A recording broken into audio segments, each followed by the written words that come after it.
Hello, dear students. Today we will be learning about the novel Things Fall Apart by Chinua Achebe. Achebe presents the tension between tradition and change, illustrating how rigid adherence to masculine ideals and fear of weakness contribute to the tragic downfall of the protagonist Okonkwo. Things Fall Apart is a seminal post-colonial novel that explores the life of Okonkwo, the protagonist, who is a respected Igbo leader in pre-colonial Nigeria. Now, talking about Chinua Achebe, he was born in 1930 and he died in 2013. He was a Nigerian novelist, poet, professor, and a critic. He was born in Ogidi, Nigeria, and belonged to the Ivo tribe. He was educated at the University of Ibadan. His work often focused on complexities of African identity, the effects of colonialism, and the challenges of post-colonial government.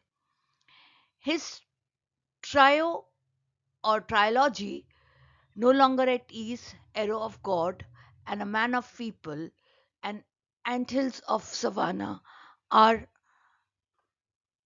few examples of his brilliant writing. He joined the Nigerian Broadcasting Company and became the director of external broadcasting service. Achebe wrote essays and gave lectures on African culture, literature, and politics. He's s- supposed to revive the African culture and literature, which was unknown to the world. He was an outspoken critic of both colonialism and the mismanagement and corruption in the post colonial British or African governments. Achebe received numerous awards for his contribution to literature, including the Man Booker International Prize in 2007.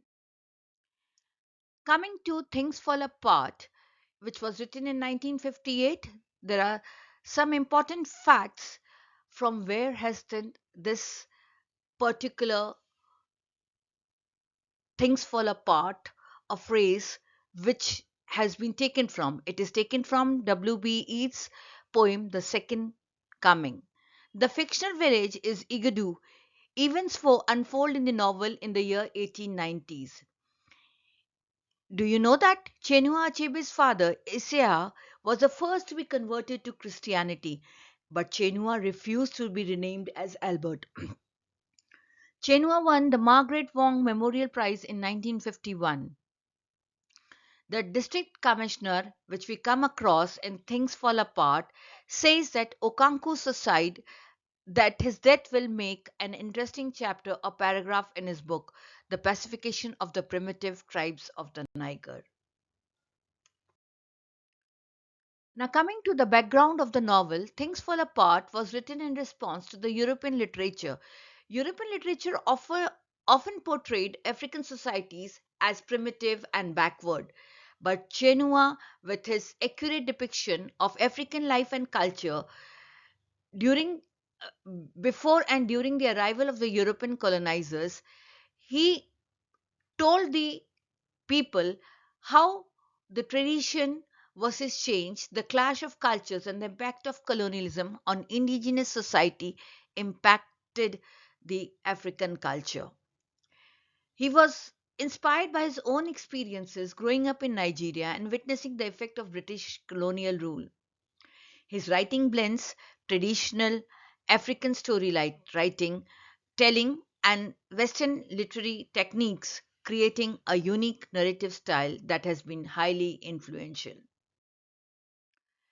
Now, the Igbo society or the Igbo community, which has been represented in the novel, it the people have a decentralized political structure. The people who lived in the small village were very organized and they were governed by the councils of elders and chief, like we have the sarpanch in our villages. They are known for their egalitarian social structure, where decisions are often made through consensus and consultation among the community members. Like the sarpanch in the villages have the authority, the five members who decide what should be done, and through their consensus and consultation, the members act accordingly. So the people of the Igbo society also acted accordingly, which was made through the consensus and consultation about among the community members.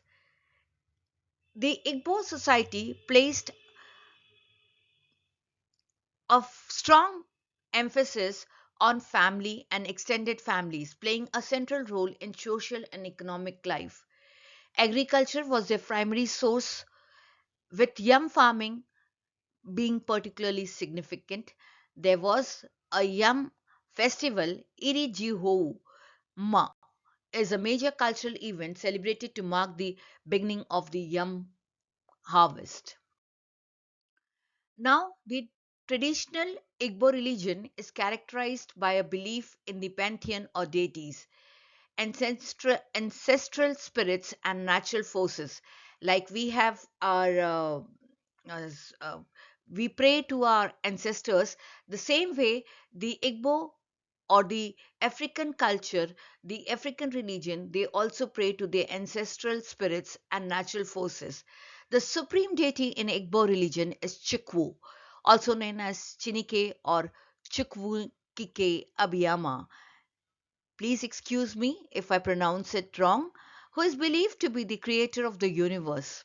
Like we have the creator of the universe, Brahma, and so did the African or the Igbo religion had Chikwu, who they believe to be the creator of universe. Other prominent deities include Allah or Ani, the earth goddess, Amodioha, the god of thunder and lightning, and Ikenga, the god of achievement and success. Ancestor veneration is an essential aspect of Igbo religious practice, and ancestors believed to influence the fortunes of the living and serve as intermediary between the living and the spirit world.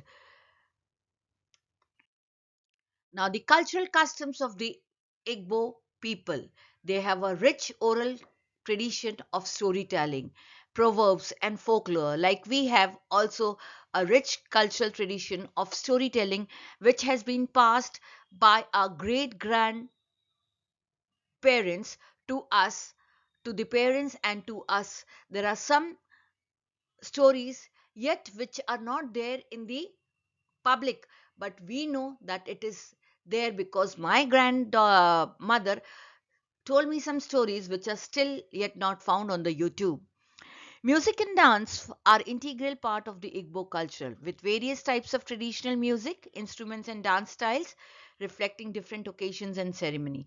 Masquerades, wearing masks, are an essential feature of Igbo cultural festivals, and they elaborately costume themselves for representing spirits, deities, and ancestral figures.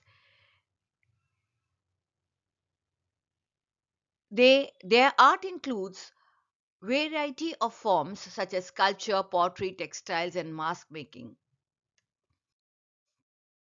Now coming to the summary, Things Fall Apart by Chinua Achebe. Things Fall Apart is a novel by Nigerian author Chinua Achebe, first published in 1958. He is considered as one of the most important works. It is considered as one of the most important works of African literature. The novel is set in 19th century in a small village in Nigeria and follows the life of Okonkwo, a respected leader and wrestler in Umofia clan. Okonkwo, the protagonist, is determined to overcome the legacy of his father. His father is considered weak and effeminate. Through hard work and determination, Okonkwo becomes a wealthy farmer with three wives and several children. His fear of failure and weakness drives him to make several rash decisions and sometimes very cruel. The novel is divided into three parts. The first part introduces us to Okonkwo and his family, the customs, the traditions. Second part is about the exile of Okonkwo to his mother's village. after he accidentally kills a clansman and he's exiled for 7 years. During his exile, European missionaries and colonialists begin to infiltrate and influence the Igbo society. Part 3, Okonkwo returns to Umofia to find his village greatly changed by the presence of the Europeans. The introduction of Christianity and a new colonial government creates conflict within the community. Okonkwo struggles to adapt to these changes and ultimately takes his own life, unable to reconcile his belief with the new order. He does not believe in Christianity because his whole life he has been worshipping his traditional gods and goddesses and following the customs and traditions. And how can he change in just some time? Major characters: Okonkwo, the protagonist of the novel. Okonkwo is a respected warrior and leader of the Igbo community in Umofia. He is driven by a desire to overcome the reputation of his father, Unoka. He, his father was considered a lazy and weak man. Okonkwo's tragic fall is his fear of failure. He does not want to fail like his father, and that fear of failing leads to his downfall. Nyoi, Okonkwo's eldest son, who initially follows his father's footsteps, but later, when his father was exiled to Umofia, he converts to Christianity, which causes a rift between the family. Azinma, Okonkwo's favorite daughter, who is admired for her beauty, intelligence, and strong willed nature, she shares a close bond with her father. Yunoka, Okonkwo's father, who is portrayed as a lazy, poor, and unambitious man. He does not want to do anything in life. He just wants to sleep and drink. His behavior contrasts sharply with Okonkwo's values of hard work and success. Oborika, Okonkwo's best friend. Who's Oborika? He's the best friend of Okonkwo and a voice of reason in the novel. He provides insight into the changing dynamics of Igbo society. When Okonkwo is exiled to his mother's place, Umofia, Oberika visits him often and tells about what changes have been occurring in the Igbo society. Ikemefuna, a boy from a neighboring village who is given to Umofia as a peace offering. He becomes like a son to Okonkwo but is tragically killed on the orders of the oracle. This boy, Ikemefuna, he was given to Okonkwo, and Okonkwo raised him like a son. He followed Okonkwo everywhere, but by the orders of the oracle, his son Okonkwo, the boy Ikemefuna was killed by Okonkwo himself. And Mr. Brown, the first white missionary who comes to Umofia, he is respectful of the Igbo culture and tries to understand it before attempting to convert the people to Christianity. Now, the Reverend James Smith, Mr. Brown's successor. Mr. Brown, who was very humble, filled with humanity, he did not force the Christianity on the people, but Mr. Brown's successor, Reverend James Smith, he was more rigid and intolerant in his approach to converting the Igbo people. Minor characters: Ikwefi, Okonkwo's second wife, who has a daughter named Ezinma. She is portrayed as a strong-willed and independent lady. Chielo, the priestess of Agbala, the oracle of the hills and caves, who is highly respected in the community. Ochendu, Okonkwo's uncle, who provides wisdom and guidance to Okonkwo during his exile in his mother's village.